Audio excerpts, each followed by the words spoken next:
So a common question that we always get asked is, what will net zero cost the business? So what is the cost? To determine the upfront costs, what we have to do is to look at where the company already is on their journey.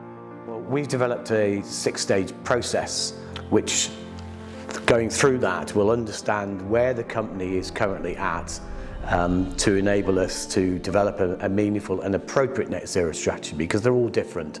Taking them through that 6-stage process normally takes between sort of 3 and 6 months. The process involves us visiting sites to look at Scope 1, Scope 2 and how energy and environmental impacts are currently managed.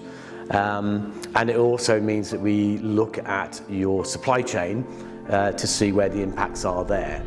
But typically, proposals for doing this work is somewhere between £15,000 and £50,000, really depending on the complexity and size of the business.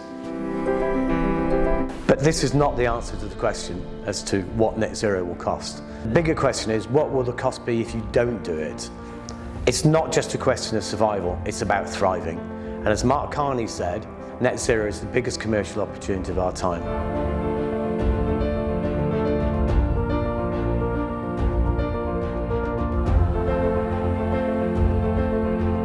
For those businesses that don't become sustainable, in 10 years they're unlikely to be in business.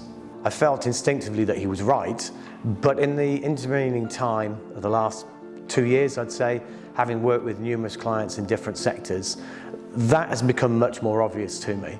There's a real potential to save money. Less waste, less energy, less water, and real commercial opportunities. For instance, with Dylon, their Re-Dye, Don't Re-Buy campaign was able to be launched through the work that we did around life cycle carbon analysis, looking at the impacts and the difference that could be made between avoiding buying new clothing, particularly in this country where there's something like 70 million pairs of jeans bought every year. The manufacture of jeans has a huge environmental impact, not just in water but in energy. Last year alone, Dylon realised revenues of about £18 million through sales of their intense black and navy dyes. That's a real commercial opportunity that's come to fruition for them.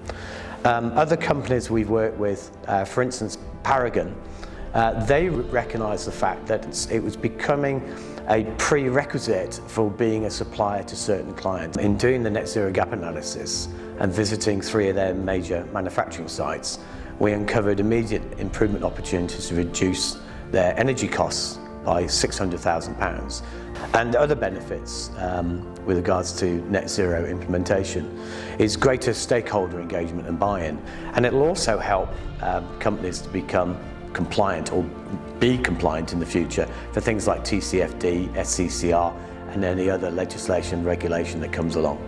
But in terms of also engaging your employees and clients, both existing and future, it's really important to be not only be seen to be doing the right thing, but to be doing the right thing. So instead of being seen as a cost, net zero should be seen as a real opportunity.